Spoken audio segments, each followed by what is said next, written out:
Behind the Curtain with Jack Burkman.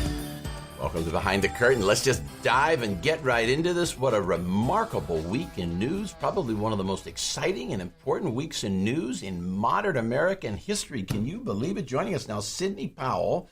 What a resume she has. Worked at the Department of Justice for 10 years in 3 districts under 9 U.S. attorneys from both political parties. She was lead counsel in more than 500 federal appeals. Sindey, welcome. That's got to be a record. That stuff has to be a record. Thank you very much. You got to be a record holder. Well, all right, let's dive right into Kavanaugh. Give me your take. My audience knows my general take on Kavanaugh. Tell them, we want your take on the Kavanaugh proceedings. Well, I've been very disappointed in the proceedings per se because I thought it was just a circus and did a huge disservice to everybody, the country, the senators themselves, and certainly Judge Kavanaugh and Ms. Ford. It was just a zoo. I agree. And humiliating for both of them. Do you agree with me basically that this is encouraging? We now essentially have no standard. We don't even have the low standard we had with Anita Hill and others. We now have no standard in that now you have a woman with a completely uncorroborated story coming forth as an actress, and people say, well, Christine Ford did a good job. Well, she did a good job. My tweet was, maybe it's too bad there's no season 7 for House of Cards. That's where she belongs. With no standard, now you are encouraging actors and actresses to step forward and simply tell stories and make allegations. I said last week my thought on this was, I know Brett Kavanaugh. I've known him many years. In the 90s, he and I used to go out for drinks together. I could come and say, in 1999, Brett and I sold heroin and cocaine. Now, mind you, I have no evidence for this, no witnesses, nothing. Do I get to testify before the Senate Judiciary Committee? Same thing, I'm right? Sure you would, yeah. Maybe I would. Yeah, no doubt. You would be the darling of the Democratic Party. Brett is selling dope. For that matter, you could say Brett works for Al-Qaeda on the weekend or robs banks or this, that, and the other. I mean, you could allege anything.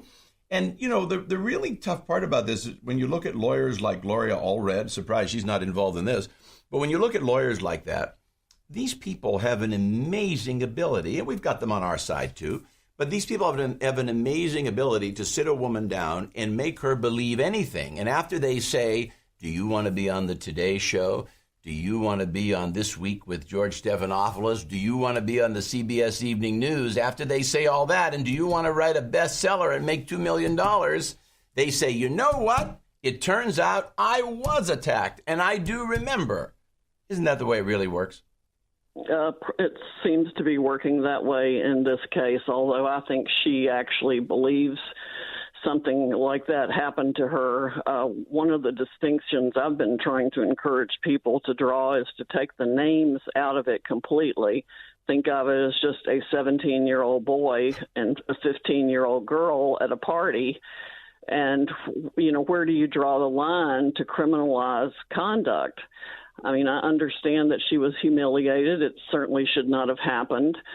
But to call it an attempted sexual assault or a sexual assault, to me, seems particularly of course, egregious. I mean, it feeds into the broader question, of course, of relevancy. What's next? Two kids in second grade smacked each other, and we want to bring the FBI in to investigate that 55 years later. I mean, is that where we're heading now?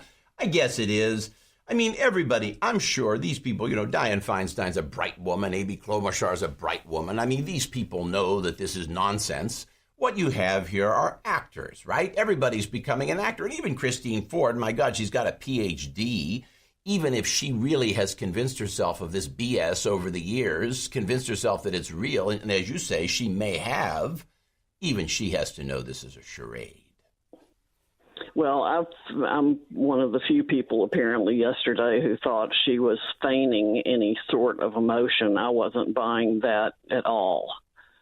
I think where we're going now, like one interesting thing, and you've seen so many things, if you compare and contrast this with Anita Hill, the standards 27 years ago were low. They were very low, I think, to even allow Anita Hill to testify. But Anita Hill at least had something like 1,000% more to talk about, and she had not corroboration for a court of law, but at least she had things to talk about, and maybe you could make a case that it was worth a hearing. I didn't think so, but maybe you could have made that case back then. This is now, basically the Senate is overtly destroying its own procedures. It's really, and more than that, it's overtly destroying the entire nomination process for the Supreme Court. Yes, it's been just a travesty. I mean, you're right. I've said it for several weeks now. I don't think there's a bottom to how low the Democrats will go to try to regain power. But one of the good things about it is the American people are seeing it and beginning to wake up. I mean, I've heard stories of I don't know how many people saying they will not vote Democrat again because of the way all these people are behaving and have treated Judge Kavanaugh. I think if Collins and Murkowski, and it looks like Flake, I don't know where Flake is. I think Flake will be a yes vote on the final vote at the end of the day. But I think if Collins and Murkowski break ranks on this, I think they should be disciplined severely. I think Murkowski should lose her chairmanship. I think there needs to be very, very powerful discipline for people who break ranks on this. Flake is leaving, it doesn't matter. But I think there should be powerful discipline in the Senate for people involved in this. I don't know enough of the Senate rules to know what the procedures are, but I certainly think everyone should be supporting this nomination. He is an extremely well-qualified candidate. His reputation in the judiciary is absolutely sterling. He's one of the top 3, what they call feeder judges in the country. I mean, if you get a clerkship with Judge Kavanaugh, you stand a much better chance of getting on a Supreme Court clerkship. And he's just a super nice man. And by all accounts, and I was struck by what he said yesterday, he will be the first Supreme Court justice in U.S. history would be to have all-female clerks. And better than that, it wasn't staged, and it's not something he threw together in the last week or something when all this broke. It was something he naturally had and would have had anyway. Exactly. First one in U.S. history. Yes. So he's always been an advocate for women, and he was a good kid in high school, and it's just horrible the way they have gone about this character assassination, and they didn't do Ms. Ford any service either.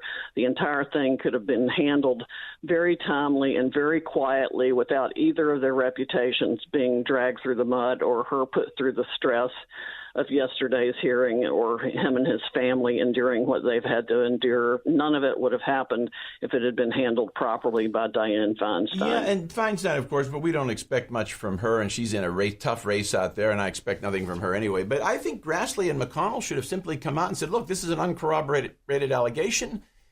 We can't do this unless there's something more to it, and have no hearing at all and force the whole thing to a vote. That would have been ideal. I certainly was pushing for them to at least have whatever hearing they had by Monday so they could move on with it. All right. Sindey Powell, former U.S. Justice Department official. Thank you so much, Sydney. Thank you, and encourage people to look for my new paperback version of License to Lie. It will be in stores this time, and they can pre-order it right now. License to Lie, Exposing Corruption at DOJ. We'll be right back.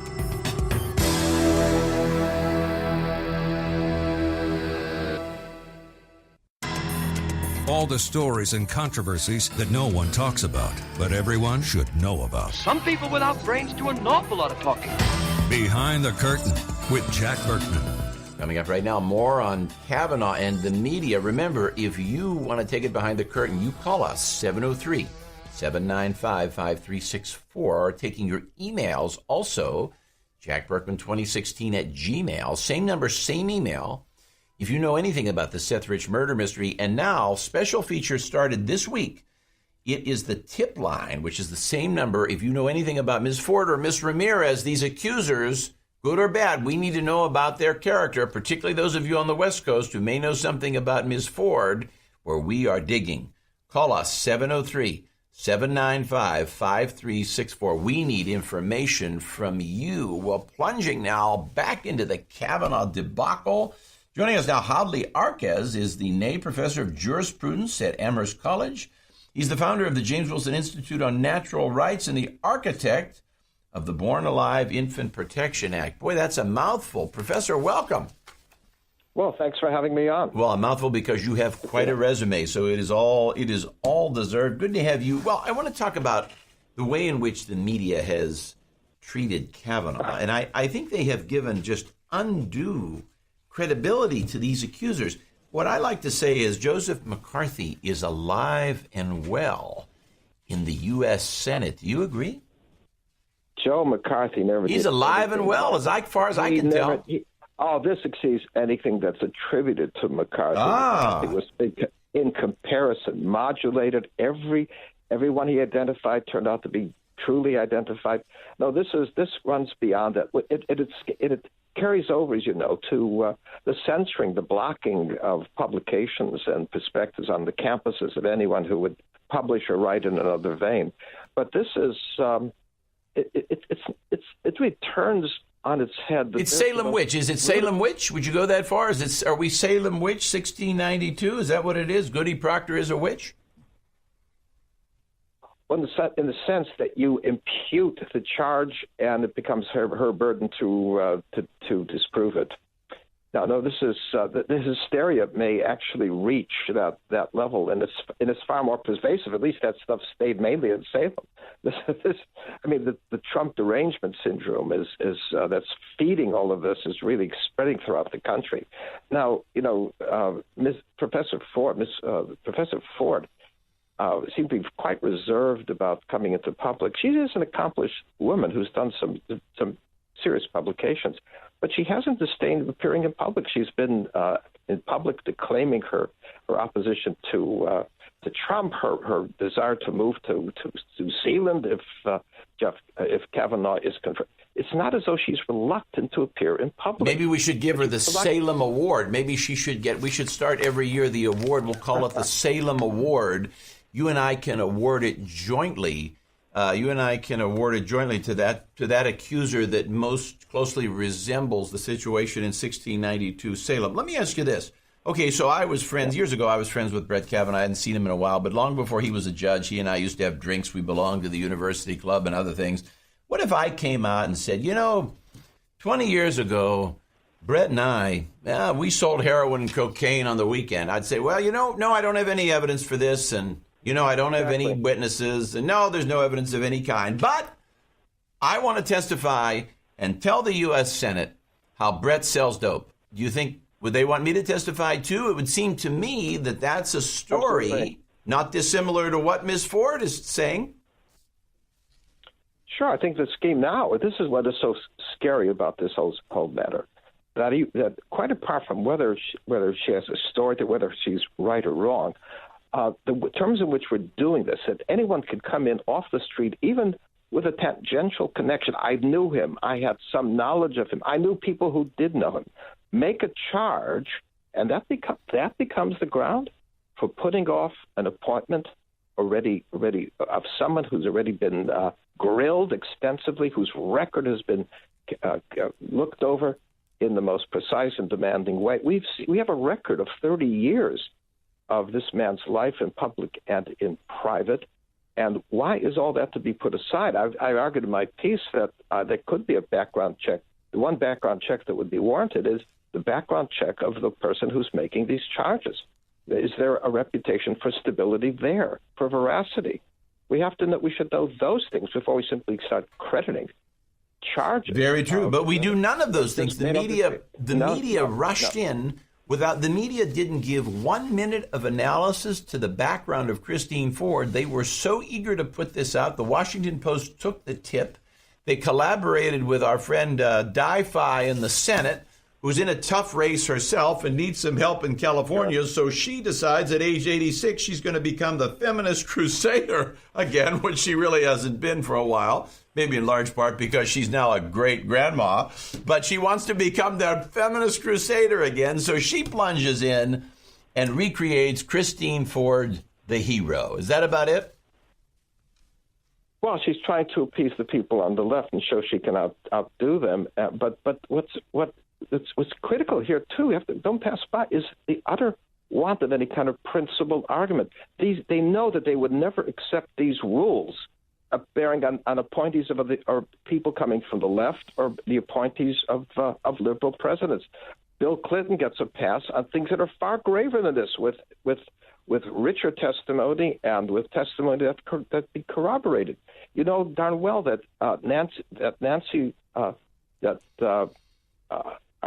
Feinstein would never take this line if in appointment coming from the Democratic side. So the question, once again, are you making these judgments while detaching yourself entirely of any concern for the truth of these charges, and with utter detachment from any possibility that you're willing to live under the same rules you're ready to set down now for everyone? We might compare, you mentioned Clinton, we might compare and contrast the way in which the media has handled the credibility and veracity of Ms. Ford and Ms. Ramirez to the way in which they treated the Juanita Broderick story. Remember that when Tom Brokaw and NBC News wouldn't even allow it to be aired? Big Tom suffocated the story. Remember that? Right. Oh, yes. That's right. Look, this is a problem of no grown-ups in charge anymore over here. And by that, I mean grown-ups who had any kind of this anchoring in any kind of principles of judgment of how you treat serious sources and whether you're obliged to seek out confirmation or evidence for charges you're willing to float out there in the public sphere. Now, this has been a thorough corruption. And I wonder what is going to solve this thing. You know, I had an idea. I thought one idea, Professor, you and I could work together on this. I wondered how far it would take if I could create some girl to come out and say, you know, Kavanaugh, and I'll take her through the process, representing her as a lawyer, get her to testify before the Senate, and then when she gets before the Senate, she can announce at that moment, oh, no, I'm just a plant. We created this whole thing to test your rules of evidence. That's what I'd like to do to the U.S. Senate. That's what should be done. You know, my plan was to invent something like that for somebody on the other side.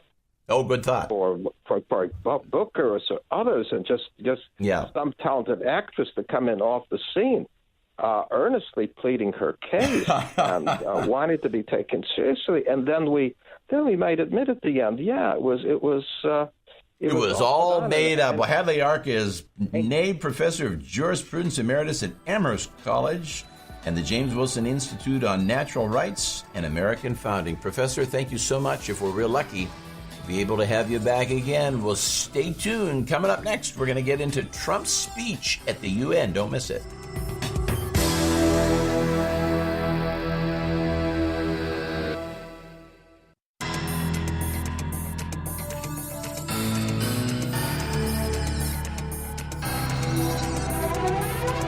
This is a universe where everything is depicted as a Washington Post political cartoon. Behind the Curtain with Jack Burkman. Welcome back. Remember, if you want to take it behind the curtain, you call us, 703-795-5364, 703-795-5364.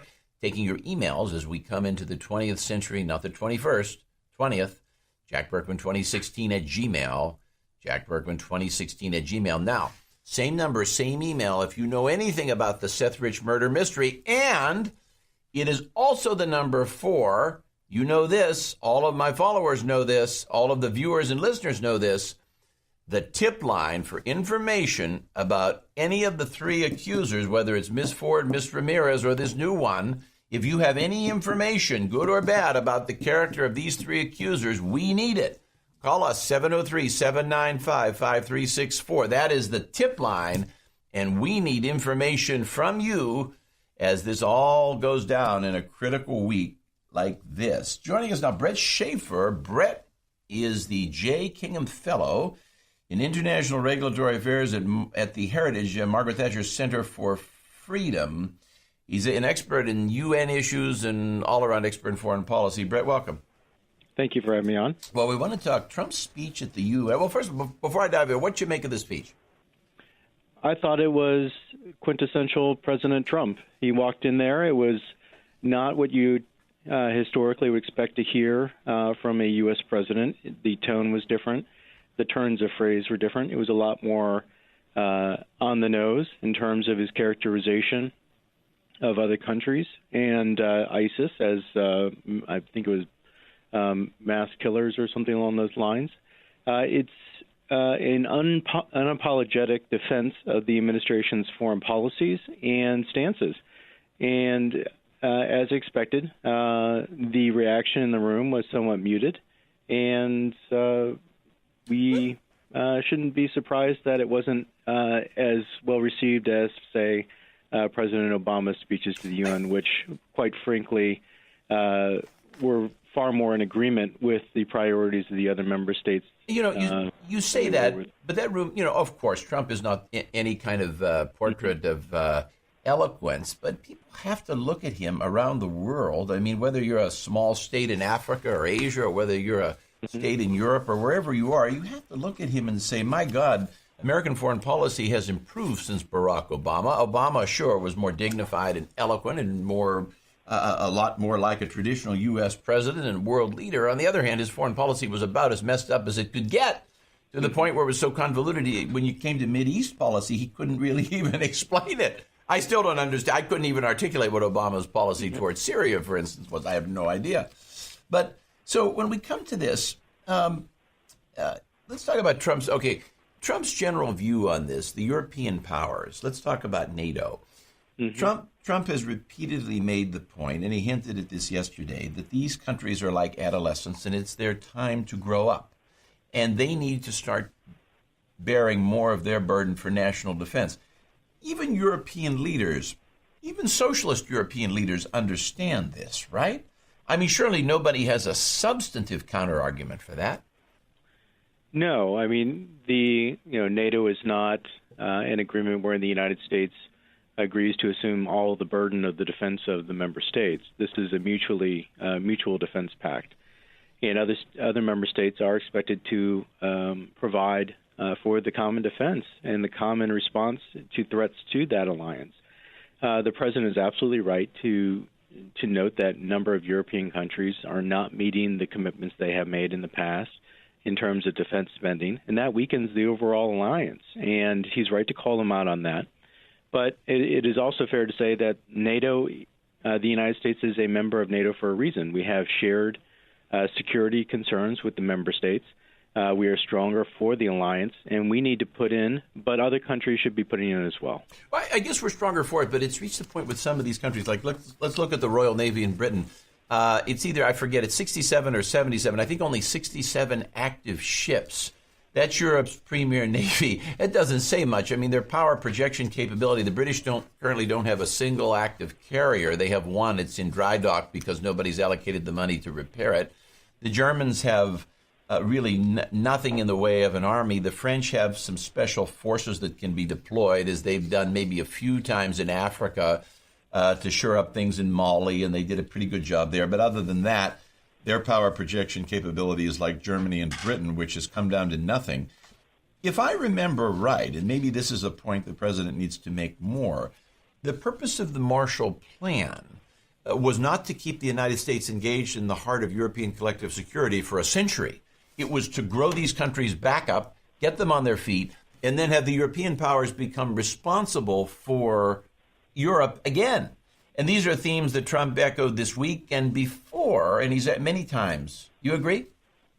Well, yeah, the Marshall Plan was specifically designed and intended to try and rapidly reconstruct Europe after World War II so that these countries would be partners for the United States, not clients of the United States. And that's the expectation going forward. NATO is separate from the Marshall Plan. The Marshall Plan was an assistance program. But NATO was set up specifically so that the United States and its allies could confront jointly the threat posed by the Soviet Union. That became more and more evident following World War II. And it was a key cornerstone of the U.S. defense against the Soviet aggression during the Cold War. Yes, but if you had said... We needed to have it in place. It had served a great purpose historically. But right now, after the end of the Cold War, the United States went through its own period where we sort of traded guns for butter and had a peace dividend. And we were rudely awakened by the events of 9/11, and we've had to slowly build up our military. The Europeans still are in that peace dividend phase of things. They are still allocating their resources away from defense toward domestic programs and entitlements. They need to be shook and made aware that the expectations of the United States and our mutual defense together requires them to allocate the resources necessary for them to be able to project force and to serve as proper partners for the United States. Now, Obama, though, and to an extent Trump, but mostly Obama, they continue to make mistakes. For instance, if there's a problem in Ukraine, why is that America's problem? Maybe the only way to make them grow up is to say to Germany, Britain, and France, well, if there's a problem in Ukraine, you handle it. Don't bother us. This is on the Russian border. It's on your border. The Germans sure know how to build armies. We know that, boy. The British know how to build navies. We're certain of that. They just don't want to spend money. Maybe it's time, the next time a problem like the Ukraine crops up in the heart of Europe, we turn it over to them and say, boys, it's all yours. Well, I think the United States has interest in there as well. It's not just the Europeans whose security is at stake. If you take a look at Russian aggression, it extends beyond Ukraine. It extends up into the Arctic. It extends across.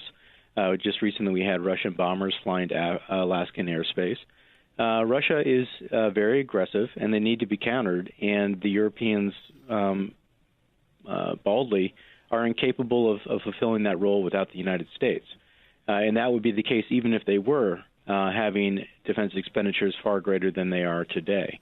So we need to have that partnership, but the Europeans need to shoulder their share of that burden, and the president's right to point that out. Talk a little bit about French President Macron. He was pretty virulent in his disagreement with Trump on the speech and other issues this week. I mean, Trump alleges the EU is falling apart because of Arab immigration. He's almost surely right. He is right. Macron disagrees. Tell me a little bit about Macron's reaction this week.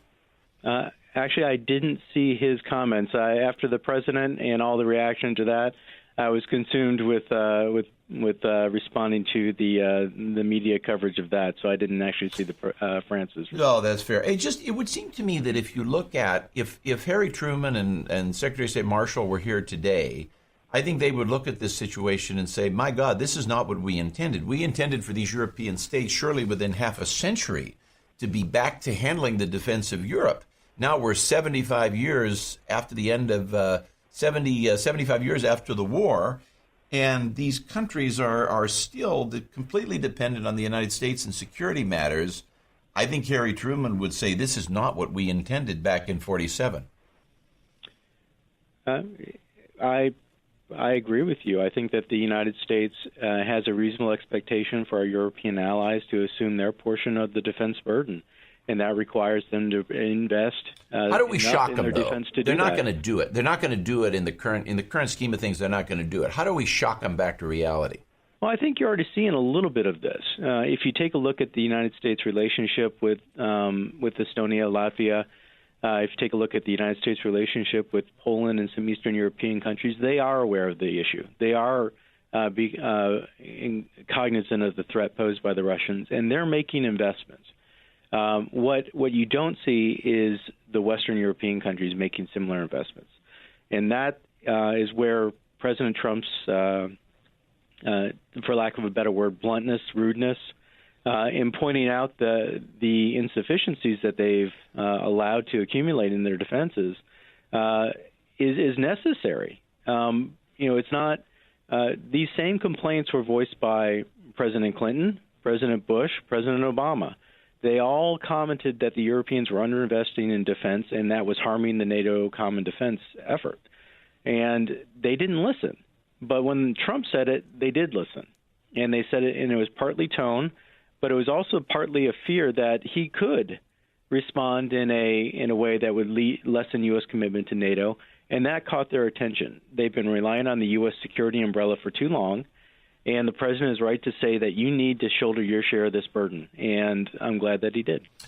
Brett D. Schaefer is the J. Kingham Fellow in International Regulatory Affairs at the Heritage Foundation, Margaret Thatcher Center for Freedom. Brett, if we're real lucky, we'll be able to have you back again. Thanks a lot. We'll be back in just a moment. Stay with us.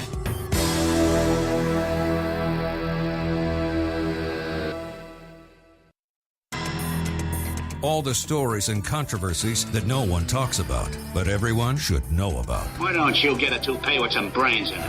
Behind the Curtain with Jack Burkman. Welcome back. Remember, if you want to take it behind the curtain, call us 795-5364. Email jackburkman2016@gmail. Same number, same email. If you know anything about the Seth Rich murder mystery, of course, always. And adding an additional feature this week. That is the tip line, 703-795-5364. If you know anything about the character of Ms. Ford or Ms. Ramirez, good or bad, we want to get to the truth. What do you know about their character that is relevant to the character accusations they have made about Judge Kavanaugh? 703-795-5364. You have to call us. Joining us now, John W. York, Ph.D. Dr. York is a policy analyst at the B. Kenneth Simon Center for Principles in Politics. He writes and researches on America's founding principles and their applications in today's world. Doctor, welcome. I want to talk to you today about the 25th Amendment, a seemingly obscure topic, but you and I both know a lot about that, especially you. One of my favorite topics, actually. And our friend Rod Rosenstein. I know a lot about a lot of obscure topics. This is only one. Well, one of many things in which you are expert. One of many things. But our friend Rod Rosenstein, who understands this issue as well, has brought it up in a way, I think, just to score a cheap press hit. So, I mean, basically, why don't you tell our viewers and listeners what the 25th Amendment is and what it does. So the 25th Amendment, it's good to think about it in the context. It was ratified in 1967. JFK had been assassinated. LBJ ascended to the presidency, leaving us with no vice president. And LBJ wasn't a health freak. He had had a couple heart attacks, and smoker and a lot of rare prime rib. That's right. That's right. Texas, right. I don't know about Texas in the 1960s. I don't think it was a super health conscious place. No. He wasn't in the best of health. The Speaker of the House at the time was 71. The President pro temp of the Senate was 86. So not the most healthy group of successors to the office. The 25th Amendment established essentially a succession plan for the president. The Constitution didn't provision for that, and then also for the vice president.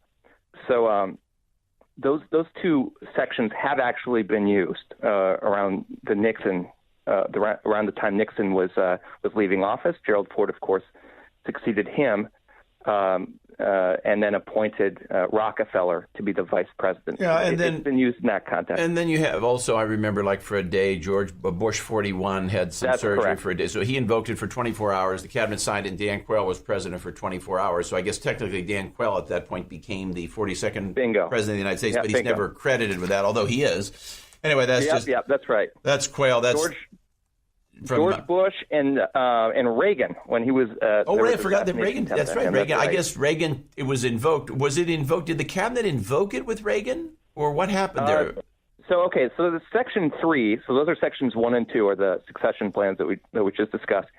Section 3 provisions for a president who is temporarily incapacitated, and the president can, by a written statement, invoke Section 3 without a vote of the cabinet. The president can do it himself if he chooses. Yep, that's correct. All right, now the more interesting part of this is what Rod Rosenstein, the Deputy Attorney General, is now talking about, and that is a situation where the cabinet and the vice president can do it in an involuntary way. That is, if the president is incapacitated and can't speak for himself, or if the president is just fine, but they think he's nuts or something else is wrong, and that's what Rosenstein is suggesting. Now, of course, for him to be sitting in the Justice Department, first, before we even get to the legal, from a moral and ethical standpoint, if you're the sitting Deputy Attorney General and you have even a thought about this, you should quickly resign, should you not? I would think so, although I think we have to be careful because this could be an attempt by the deep state to sort of sow seeds for a possible future coup. Yeah.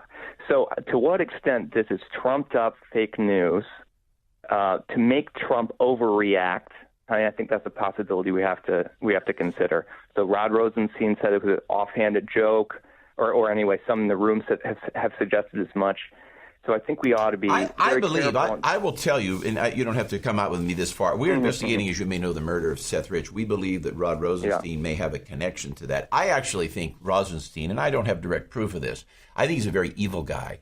I think he's a potentially dangerous guy. And I think, just as you suggest, that in many ways he is the epicenter of the deep state. And we're continuing to research that, even though I don't yet have proof of that. I think Rod Rosenstein is a very bad guy beyond just the things he's done at Justice with Mueller, et cetera. I think he and Mueller in many ways are the point people for the deep state. That's another issue. Well, of course. Can't prove right, that yet. Well, of course, Rosenstein, after the AG renounced himself, right, he's in, as you say, in charge of the Mueller investigation.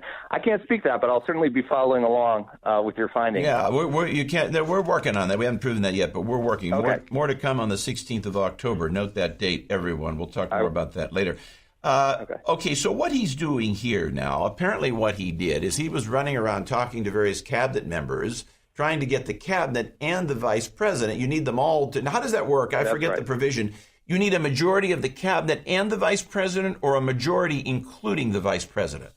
A majority of the cabinet, and then also the vice president. But there's another proviso. It's not that easy even. If the president contests whether, and this is the clause, he is unable to discharge the duties of his office, discharge the powers and duties of his office, he can contest that conclusion of the vice president. Right, but to trigger it, before we get to that, what do you need to trigger that proviso? Do you need a majority of the cabinet and the vice president, or is the vice president just another vote in the cabinet? The cabinet as well as the vice president. As well as, okay. Majority of the cabinet. So you have to get the vice president to go along. Even if you have every member of the cabinet, you cannot invoke the 25th if the vice president won't sign it. That's correct. Okay. It says the vice president and a majority of either the principal officers of the executive department or of such other body as Congress may by law provide. Okay, they haven't by law provided. And we say the principal officers, we take that to mean the cabinet. So it's the vice president and a majority. Now, in some sense, when you invoke the 25th Amendment, it doesn't mean very much, because the standard then, if there is a dispute between the president and the rest, the standard then becomes the same standard as impeachment, right? So then you have to go to Congress, and Congress decides whether to remove the president, which is basically the same standard as impeachment. Am I right?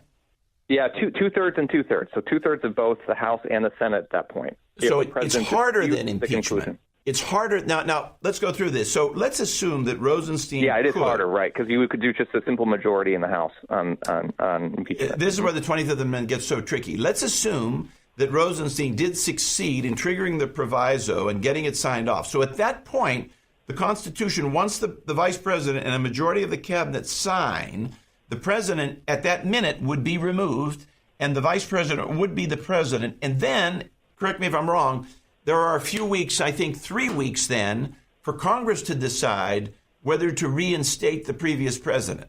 Correct?